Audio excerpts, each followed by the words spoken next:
भाषा की बात करूं तो उसके पहले संस्कृति की बात। संस्कृति क्या और क्यों और कैसे क्यों परिवर्तित हो रहा है यह स्वरूप। भारत एक समृद्ध संस्कृति का देश रहा, परंपराएं इनकी पहचान रही। बावजूद इसके वो समय आ गया कि हम ये समझ रहे हैं कि हमारी संस्कृति परिवर्तित हो रही है। कारण या तो विश्व का जो वैश्वीकरण हो रहा है, विश्व समेटा जा रहा है, हमारी मुट्ठी में आ रहा है। कारण यही है कि हम बदल रहे हैं। बदलना सृष्टि का नियम है, परिवर्तन है, पर उस बदलने के साथ आपकी अपनी पहचान बरकरार रहे, यह आवश्यक होता है। हमारे बच्चे, मैं संस्कृति को कई एक रूप में बहुत समय न लेते हुए मैं कहना चाहूँगी कि सिर्फ भाषा का एक पक्ष नहीं होता है। भाषा हमारे समाज, हमारी राजनीति, हमारे पारिवारिक माहौल से होकर निकलती है। तो हमारे बच्चे ही आर्ट्स जो हम घर में बनाते हैं वो उन्हें पसंद नहीं आता। उनकी दुनिया बर्गर, पिज़्ज़ा जैसे खाने की चीज़ों में सिमटती जा रही है। उन्हें आप बना कर दें, घर की गुजिया नहीं खाएंगे, उन्हें अच्छा ही नहीं लगता।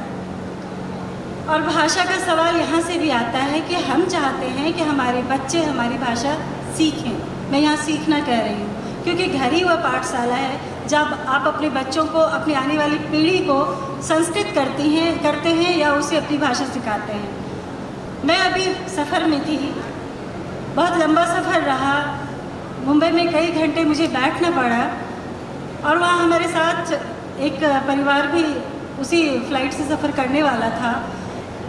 उनके 2 छोटे छोटे बच्चे थे और जितनी देर वो मेरे बगल में बैठे रहे, मैंने उन माता पिता को हिंदी या फिर अपनी मातृभाषा में बात करते नहीं सुना।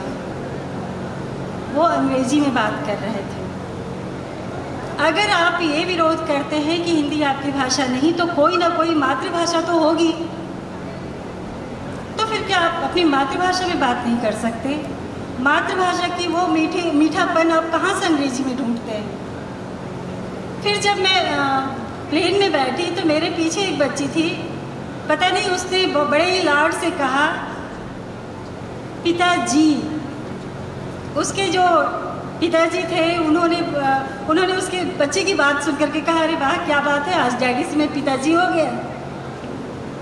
तो वो भी बड़े इतरा करके पिताजी माताजी कर रही थी। मुझे लगा यह पिताजी यह माताजी शायद वो कोरोना काल की उपलब्धि रही जब आप घर में कैद थे और जब आपके समक्ष जो धार्मिक धारावाहिक थे वो प्रस्तुत किए जा रहे थे दिल्ली दूरदर्शन से। आप सबने देखा होगा, सोशल मीडिया पे तो ये बहुत था कि बच्चे आजकल भ्राताश्री पिताश्री जैसे शब्दों को प्रयोग में ला रहे हैं। ये भाषा, बात वसुंधरा जी ने की सिनेमा की। आज अगर मुझे सबसे ज़्यादा तकलीफ़ होती है तो वो नेटफ्लिक्स जैसे जो प्लेटफॉर्म है और उन पे जो वेब सीरीज़ परोसा जा रहा है उसे लेकर।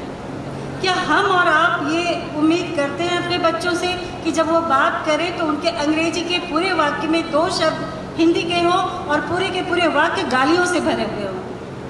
क्या परोस रहे हैं हम और क्या उम्मीद करते हैं? अगर वो बच्चा, वो युवा पीढ़ी दिन रात उसी वेब सीरीज़ में उलझा हुआ है तो क्या आप उम्मीद करेंगे कि वो आपके साथ, आपके समक्ष उतने ही आदर से पेश आएगा? नहीं आएगा वो, क्योंकि उसके पास पहली बात तो ये कि समय नहीं है। समय नहीं है कि वो अभी लघु कथा में के समय में सत्र में एक लघु कथा आई जबड़ा। सचमुच हमारी पुरानी पीढ़ी, हमारे बुजुर्ग बहुत मौन हो गए हैं क्योंकि ये समय का जो चक्र है, यह जो हमारी दौड़ भाग की ज़िंदगी हो गई है, इसमें हमारे पास उनके लिए समय नहीं है। उनकी दुविधा उस वक्त और आती है जब हमारे बच्चे या हम स्मार्टफोन की दुनिया में व्यस्त होते हैं और उन्हें वो स्मार्टफोन चलाना भी नहीं आता। उन्हें नहीं पता होता कि वो कहाँ क्या सर्च करेंगे। उनसे गलती ना हो जाए इसके लिए हमारे बच्चे ही उन्हें डांट देते हैं कि कुछ इधर उधर मत दबा देना, नहीं तो बिल्कुल उल्टा पुल्टा हो जाए। यह डर भी हमारे अंदर बना हुआ है, खुद हमसे ही हो जाता है। ये इमोजी की दुनिया है, हम कुछ संदेश भेज रहे होते हैं, हमारी उंगलियां कहीं और चली जाए तो कुछ अर्थ का अनर्थ निकल सकता है। कई बार ऐसा होता है जब फेसबुक पटल पे मुझे लगता है कि मैंने तो बहुत अच्छी बात कही थी, तो ये बिल्कुल आक्रोश जैसा चेहरा यहाँ क्यों पेस्ट है, वो गलती से हुआ होगा, लेकिन मुझे ये लगता है। तो इस समय में ये जो बुज़ुर्ग हैं हमारे घर के, वो जो महसूस करते हैं और हम उनका ये समय नहीं निकाल पाते, क्योंकि हमारे बच्चे उलझे हुए हैं। उसी बच्चे ही नहीं, हम अब भी उलझे हुए हैं। हम बैठे होते हैं तो मोबाइल हमारे हाथ में होता है, पर शर्त ये होती है कभी हम काम की बातें देख रहे होते हैं तो कभी ऊटपटांग चीज़ें भी आ जाती हैं सामने, और हम उनसे वही भाषा जो फिल्मों में वो दौर था जब हमारे सामने एक स्वस्थ वातावरण परोसा जाता था, आज अगर वो उन फिल्मों को फिर से हमारे बच्चों को दिखाया जाए तो वो शायद 10-15 मिनट में ऊब के सो जाएंगे या छोड़कर चले जाएंगे।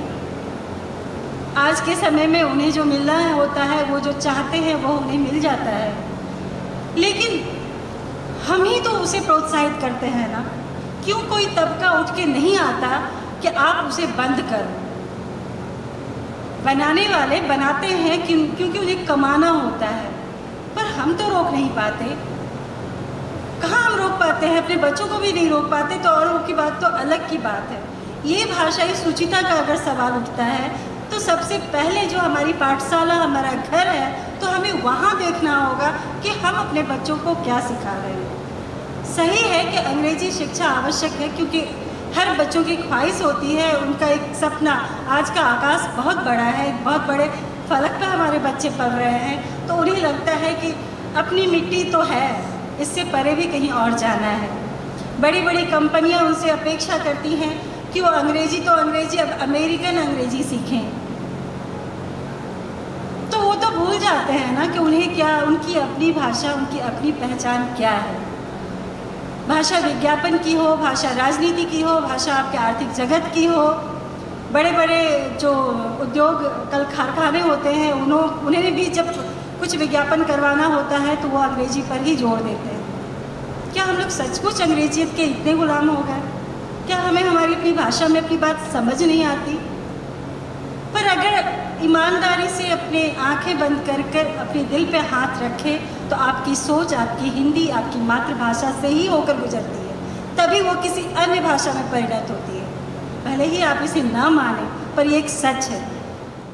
Subscribe our channel and press the bell icon for more updates.